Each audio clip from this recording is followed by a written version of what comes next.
What's up, cozy gamers? Today is a huge day because Palia just dropped their 1.80 patch notes. By the time you're watching this video, the patch should be live, so hopefully you're enjoying it. But for those of you who do not know what is included in today's update, I'm going to break it down for you right now. First up is new level 5 quests for Gina, Hekla, and Einar. This follows the previous level 5 quests that were added in the last patch, and hopefully will give you all a reason to stop ignoring your villagers like me. After that is probably one of the biggest additions to this update, and that is the new Grand Harvest house. This house features a second story, a spiral staircase indoors, and a porch area at the front. It is my understanding that the upstairs is not exactly a second floor per se, but more of a loft. I'm really excited to see what it looks like, especially what that spiral staircase looks like. You can purchase a blueprints at City Hall, and it takes 1 hour and 36 minutes of real time to build. We'll get more into the shortened build time soon, but just as a heads up, you cannot connect anything to the second floor at the moment, but it is something they say they're working on. Now, what you're looking at here is not Fortnite. This is still Palia. Singularity 6 has added building blocks to the game. This probably is what surprised/confused me the most, but I do understand generally what it is. So essentially, we're going to be getting a bunch of pieces, which you can see here, crates, floors, pillars, ramps, walls, more crates, so we have wood and stone options. There is a limit. There will be a limit of 1,000 pieces, and you can basically use them to create anything and everything. I'm not sure what I'm gonna build, but I'd be interested to know what you guys plan on doing. Let me know in the comments below. Now, this next thing is what I personally was most excited to see. I have been asking for books in Palia since day one. And listen, I don't want to take credit, but as a Palia partner, ever since I entered the program and entered the special Palia partner Discord, I have been pushing for books in-game so much. And I don't want to take credit for these being put in the game, but I definitely want you all to know that I have been fighting for these for so long.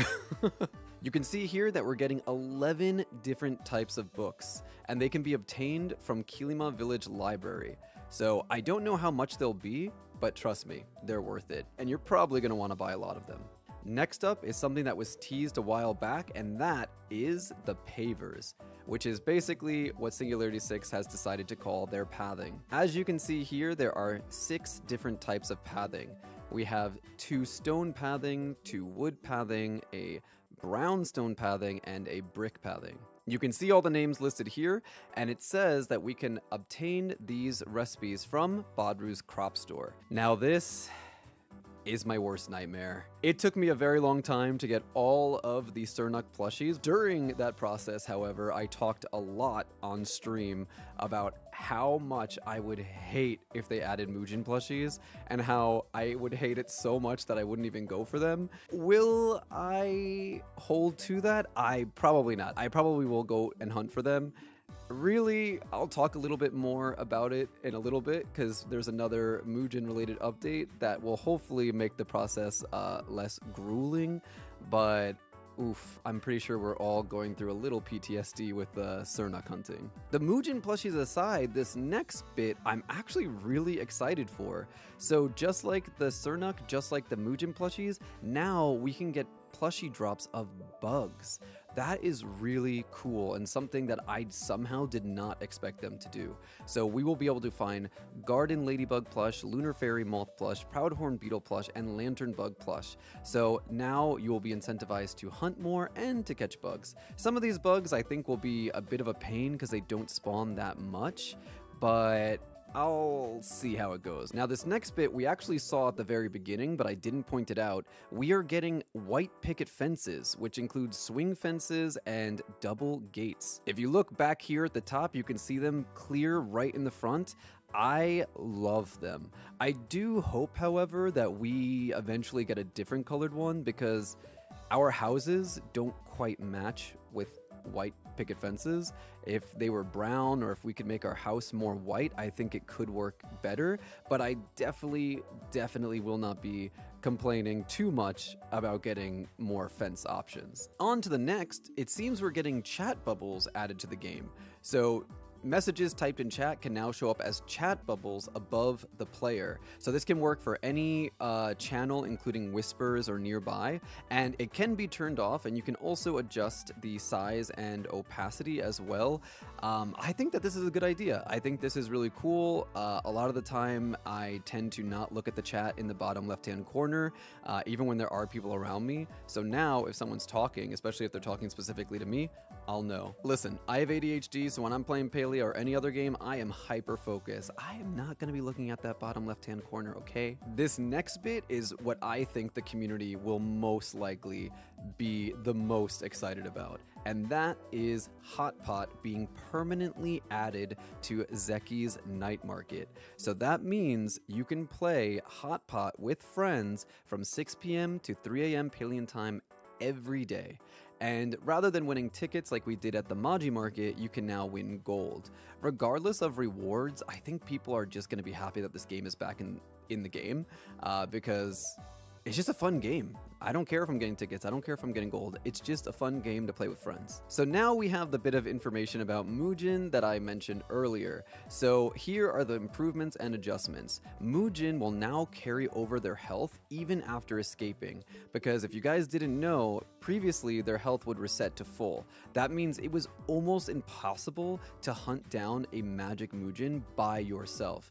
Unlike the other magic creatures that you could do alone, the magic Muujin, you would have to at least have 2 or 3 people with you, because if you can't down them before they jump into another tree, they just replenish their health. And that's why I was really not looking forward to the idea of them adding Muujin plushies, but now that their health cannot recover, I think it'll be a lot more manageable. This next thing is also a big quality of life addition, and that is party members will now share loot. So if you guys have friends added to your party, so, you know, with the green dot, the green name, you can have up to 4 people in a party.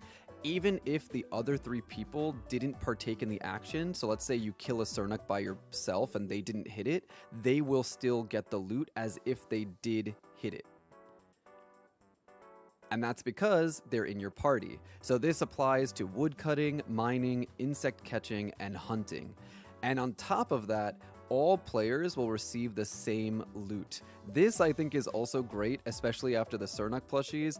There were times where I was hunting with people and they got a plushie and I didn't, or vice versa. And it's not really a good feeling when you and a friend are hunting for the same amount of Sernuks, but you get it and they don't have to, and they have to keep hunting. So I think this is a great thing. Okay, I keep saying, now this is the big part. Now this is the part people are gonna be most excited about. But honestly, it's just because this update has so much meat to it.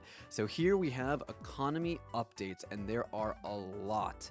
So first, it seems that gold limit and renown limit will be increased to 999,999 gold and 9,999 renown.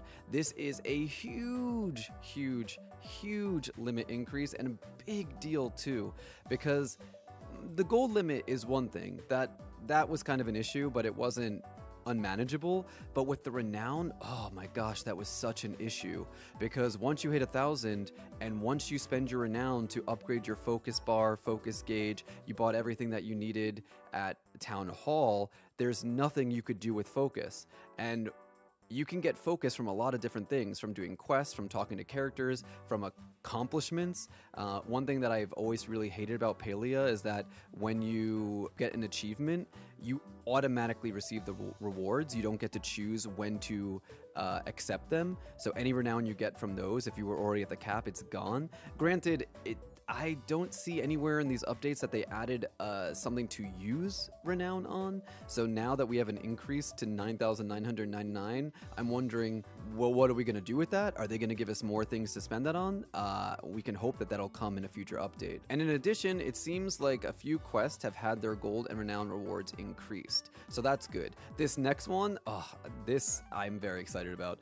Drop chances for decor and plushies from Zeki's machine has been increased. I hate Zeki's machine. I have terrible luck with it. And even when I do have good luck, in quotations, good luck, I tend to get repeats of items. I barely have any of the plushies, so this will be great for people like me. And if we have a gold limit increase to 999,000, whatever, that means we can hold more gold, which means that we can spend gold a little bit more freely, which means that we can buy a lot of Zeki coins and try our luck. Continuing on with the gold changes, it seems gold earned from gathering skills have been rebalanced for more even distribution. So sell value for most uncommon, rare, epic, and legendary items have been adjusted. Mining, the sell values of starstones has been adjusted, and by adjusted I mean reduced. This I don't like. This is literally the second time starstones have been nerfed, and they're already very difficult to find. I feel like if they're going to reduce the price of starstones, they need to make them easier to find. I just found my first star ruby yesterday, and God, what a relief.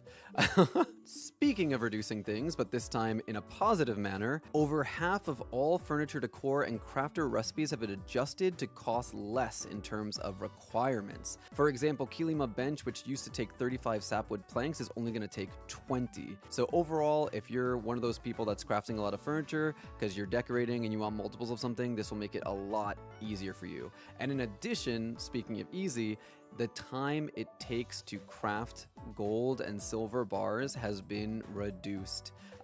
So it goes from an hour and 56 minutes to 9 minutes for silver, 3 hours and 53 minutes for gold, down to 18 minutes. And you will see as we read through this that there are other time reductions, which I am very happy about. Now, all rejoice on this next one. They have removed more common drops such as stone and sapwood from rummage piles. This will be a huge relief. Even though, to be honest, I don't know about you guys, but more than stone or sapwood, I have been getting sill plush after sill plush after sill plush in Bahari Bay. It was fine the first 2 or 3 times. Now I'm sick of it. Give me more of those flotsam recipes, please. Another addition to this economy update is amber, which will be found by chopping trees. There are different types of amber. There's oak amber, birch, juniper, and pine, depending on which tree, and all of these will sell for 350 gold. You can even find amber from the trees that you plant at your plots. I'm assuming there's going to be a starred version as well, so look out for that and try to keep one if you want to decorate with them and place them as items. It says here that flow infused wood will also increase. So that means when you chop down flow trees, you will receive more logs, more flow infused wood per tree. That means those flow tree groves are going to become very valuable. They're also decreasing the price of the copper storage upgrade from 25,000 to 10,000. I think this is great because early game things do get expensive. You're buying a lot. You got to buy those Zeki bag upgrades and whatnot. So reducing one thing, and then we're also getting a lot of increases for selling items. I think it'll balance it out, and hopefully new players won't feel so burnt out from all the grinding. This next one is kind of cool too, mostly for new players. It doesn't really affect me if I'm being honest, but for new players it's good. You will now receive free buildings for reaching specific levels in furniture making skills. This one I believe is retroactive, so when you reach level 2 you get a small room, level 3 Kilima porch, so on and so forth. So if you're already a high level, you will get these rewards retroactively, but you know, it doesn't really affect me because I already spent money to get all these things and have them all built, but who knows, I may need them in the future. And as I mentioned earlier, there are more time reductions. So now, thank God, the buildings, the windows, all that stuff is going to take much less time. So for example, the harvest house, which used to take 8 hours real time, will now take 30 seconds. Oh, this is a huge one, guys, because whenever there's a new update and they add a new building piece, I want to see it immediately, especially because I'm usually streaming and I want my chat, my community to see it and get excited about it. But it's like, oh, we gotta wait 6 hours, chat. By the time this is done, I won't be streaming anymore. guess I'll show it to you tomorrow. So this one is really good. I'm gonna link this in the description box below, so if you want to look at it yourself, you can also find it on Palia Twitter and in the Palia Discord, but it will be in the description box below if you want to see it for yourself and look at everything more in detail. Next, they are reducing the price to buy gardening plots. That's also good for new players. Apples and blueberries have been adjusted to buff harvest boost instead of speedy grow, and they've also made some additions to worm farms and fertilizer. I'm not going to read all of this again. The link will be in the description box below, but just know that they are making adjustments to what kind of fertilizer comes from what, in which glowworm farm, etc, etc. And similarly to the furniture rewards for reaching furniture crafting levels, you will now receive free seeds for reaching gardening levels. So at level 2, you'll get carrot and onion seeds. Really, the ones that matter the most, I guess, would be blueberry, apple. You want to get those early on. So if you get to level 8, 9, 10, you'll get those good seeds. Next up is the premium store updates. I know a lot of you don't care. A lot of people get upset when Singularity 6 adds something new to the premium store. I know it's expensive, but they do got to make money somehow. And I do want to talk about it because a lot of it's pretty cute. So here we have a new creature called the Flutter Fox. Unlike the Palcat, which unlocks if you spend money in the premium store, these creatures you will have to buy straight up. There are 5 different versions, which you can see here. Personally, I'm not gonna lie, I don't really like the Flutter Foxes all that much. They are cute, but I still think the Palcats are cuter. But something that's really cool is that Palia has added tool skins to the game. Now this makes me think immediately of Disney Dreamlight Valley, another cozy life sims game that I really love, which has a lot of tool skins. But now Palia is doing the same thing, but you can buy them for around 425 Palia coins. I forgot to mention the Flutter Foxes will go for 850 Palia coins. Actually, I just realized only the Leafy Weave tool skin will be 425 coins. It seems like the Imperial and Spring Sakura tool skins will be double that price at 850 each. Now that's pretty expensive, but this last point here is cool, something that DDV doesn't do. Apparently, if you collect more than one of these skins, you can mix and match the different skins. That's actually pretty cool. And now down here, you have the next 3 outfit bundles. We have a really sexy one, a really cute one, and a sort of mystical fantasy-esque one. So you kind of have your pick here. This one I really like. It reminds me a lot of the plushie set that we got a while back. It has the same kind of vibe, very cutesy. You can't really see it too well, but it has like cat tights, basically.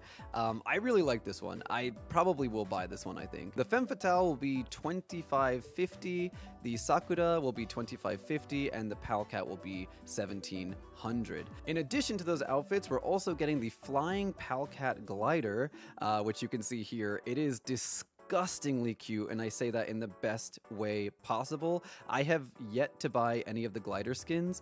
Wait, that's a lie. No, I did buy one. I've only bought one of the glider skins in the past, but this one is tempting, especially because I do think I'm going to get one of the Palcat Pal outfits. So this is definitely tempting. It's $12.75. A little expensive, but it is cute. Having said that, there is going to be a discounted bundle that will be available only until June 6th, and that includes the Snowy Palcat Pal outfit, the Spring Flutter Fox, and the Flying Palcat Glider, all for 3,400 coins. So everything you see here for 3,400. So if you want to go around being sickeningly cute, you can do that for 3,400 coins, and I might just do that. We'll see.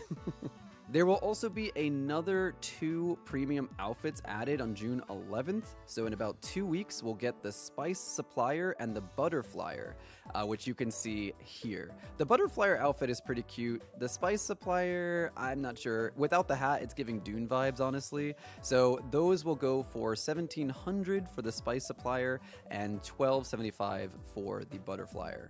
Down here at the bottom, we have a bunch of bug fixes. As always, I will not be going through these. You can look through them in the link below, but just know that they have been working on bugs. As always, if you are dealing with any bugs in Palia, please point them out. Please send in a support ticket or let it be known in the Discord. If you guys don't say anything, it's not going to be fixed. So the more people that speak up, hopefully the faster it'll be fixed. So anyway, guys, that is all we have for this update. As I said at the beginning, by the time you're watching this video, the update will be live. I hope you guys enjoy it. I'm very much looking forward to it myself. And as an added bonus, if you guys have not heard, there are Twitch drops for the next 3 weeks. So if you head over to twitch.tv, you can watch any Palia streamer and unlock special rewards in-game. I stream Palia over on my channel pretty frequently, so if you'd like to follow me over on Twitch or my other social media, it's all linked down below. So until next time, Cozy Gamers, stay cute.